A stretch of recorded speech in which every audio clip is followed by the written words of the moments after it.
friends, Jerry Rosa here in the Rosa String Works workshop.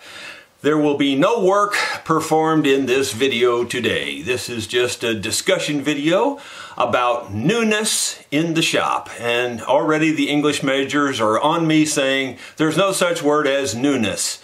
Well, there is when you work here. You know, that's all I can tell you. And if you think that this is an English lesson channel, you are sadly mistaken. I'm sorry to tell you, this is not the place. I've had a number of people over the last couple of months call me on words that I say and the way I say things. And I just simply say, I'm not teaching English here. I'm showing you how to work on instruments. If you're looking for English lessons, you need to go somewhere else. Okay, got that off of my chest. We're here to talk about things that are new in the shop as recently as of the last 2 days. And there's quite a few of them. So we're going to start off with the traditional stuff here that you would expect. And then we're going to go into stuff that I would say is a little more esoteric. Now, isn't that a big word for a, old country boy? Anyway, I hope you enjoy what we're going to look at here. First thing we're going to look at is, well, in pretty much all of these cases except one, we're going to be looking at spending money. That's really what we're looking at. So here we go. Once again, we have a pile of wood right here. I want to call it lumber, but it's a little short to be called lumber, I think. Obviously, it's instrument building wood. You can see here are some sides, short sides, so you know these are not for a guitar, these are for a mandolin. These three blanks here would be neck blanks. You can probably see the curl in there. They're all three very curly. And then we've got three sets of backs, and this is very curly maple also. All of these are highly select wood. All three of them are just about alike. They're really nice. No point showing all three of them. And then we've got the very straight grained, tight grained, perfectly quarter sawed. If you look through, the grain is going perfectly perpendicular there. Hopefully the thing is focusing in that area. So you might ask, just how much did this wood cost?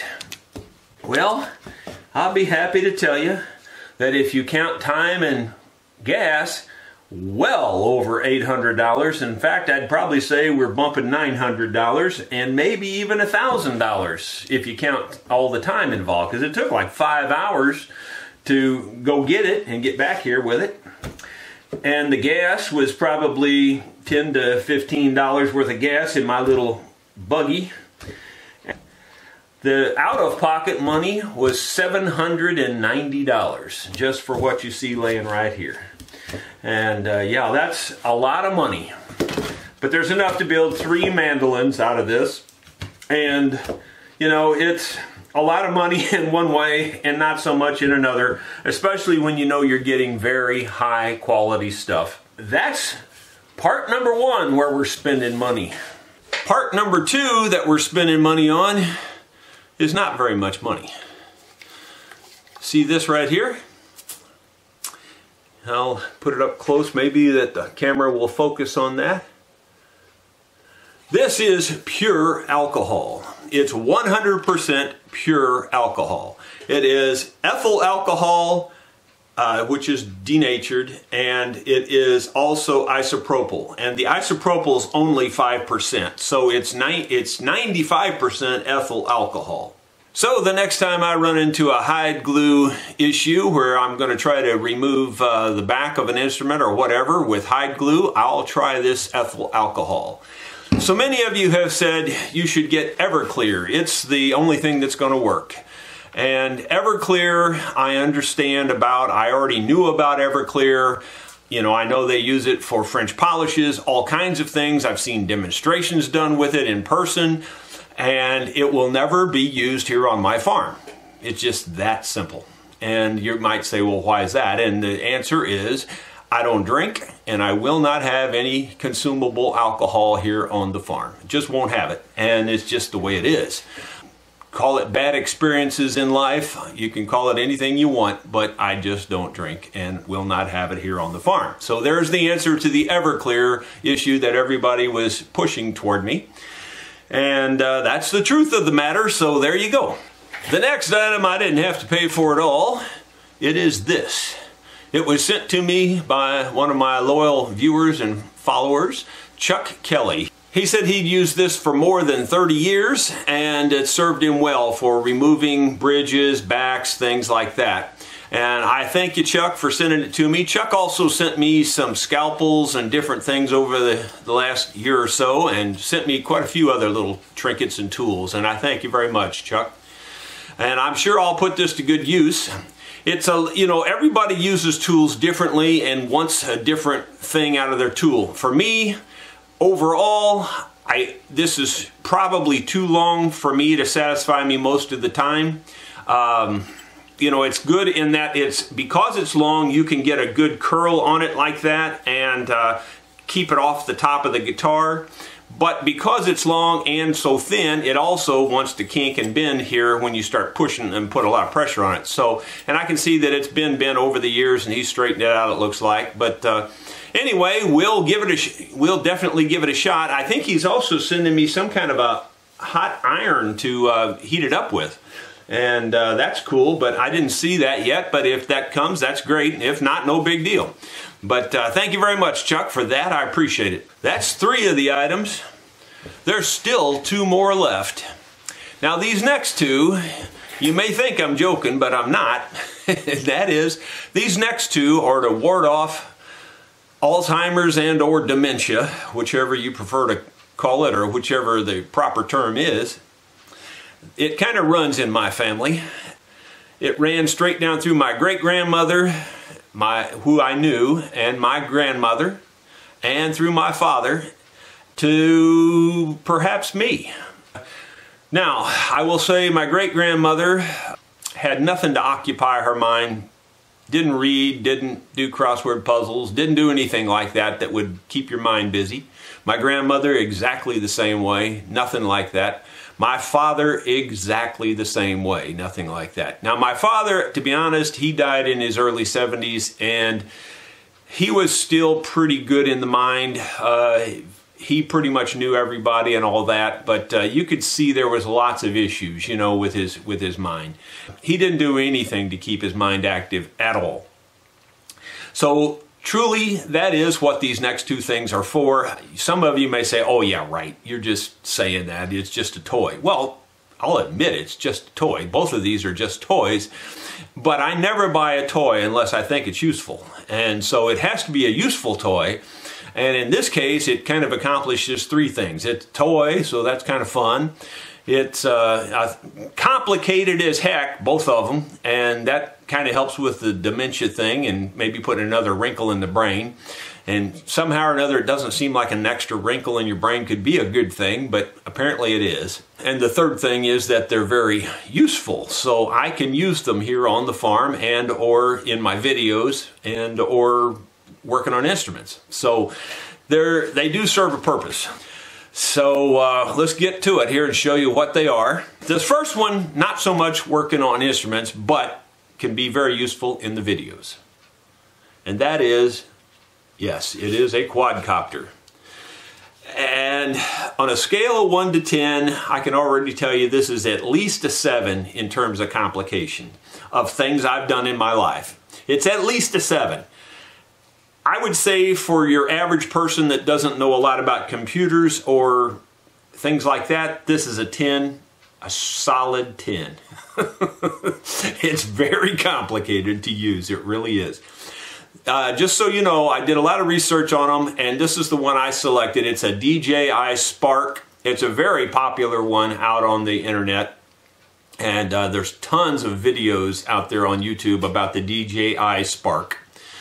It's got, a lot of them have these same features, but I'll just name off some of the features that this one has. It has the ability to follow you. So in other words, it can be up at a certain height and through some, you know, magic that you have to do, it will then lock onto you and follow you as you walk across your farm.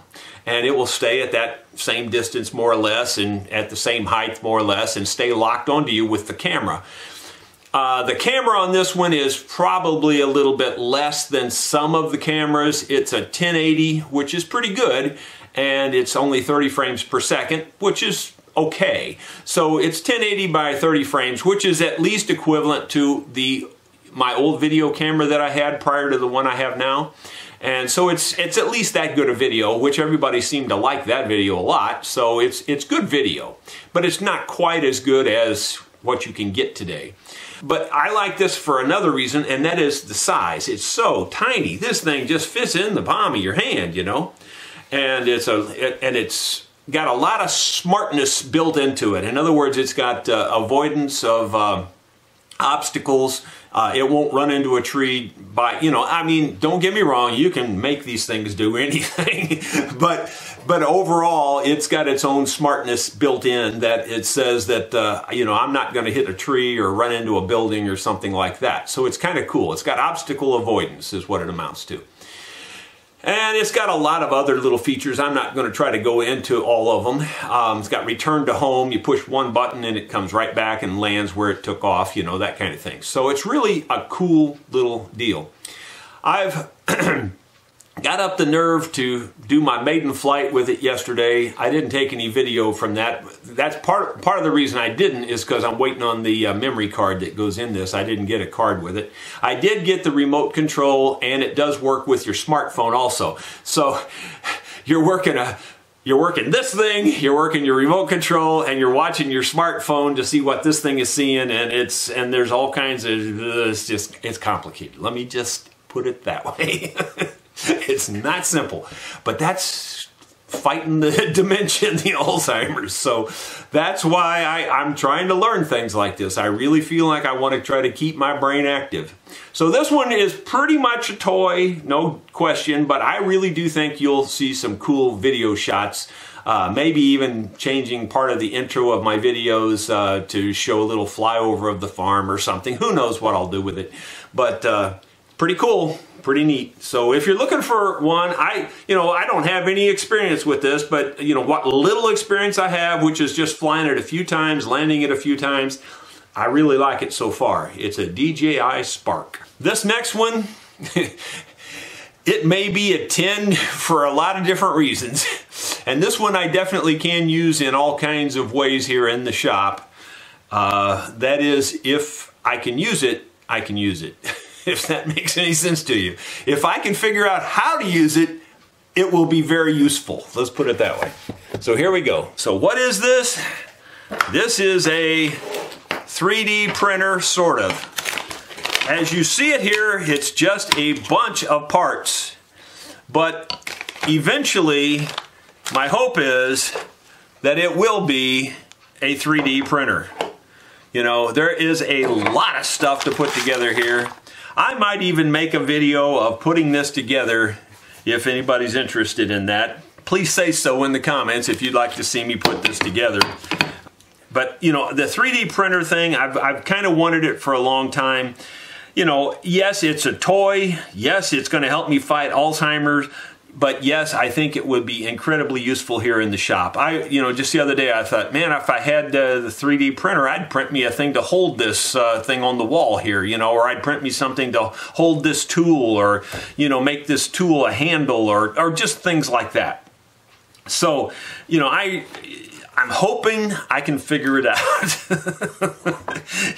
I laugh about it because it's complicated too, you know, and even after you put it together, it's real complicated on how to use them, you know, and how to get the most out of them, and getting the bed level and the right kind of bed and the right kind of filament to use to print, and it goes on and on and on. It's just not simple at all. But I've been reading up and watching a lot of YouTube videos, and for you, those of you who would like to know what the brand is, it's the Ender-3. It's I believe it's made by Creality, and it's the Ender-3. There it is, Creality 3D printer, Ender-3. Ender, by the way, is probably not a word either, so, you know, just so you know. I got my work cut out for me, building 2 more instruments. By the way, the mandolin wood, the wood is already dedicated for the mandolin that I'm going to build for the fellow in the UK, and I've already got a little bit of a start on that.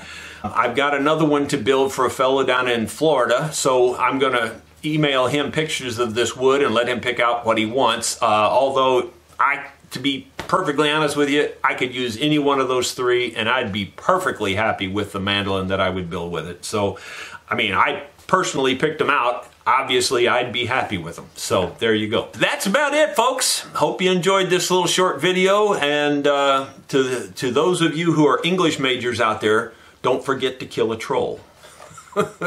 Push that like button. Thank you very much.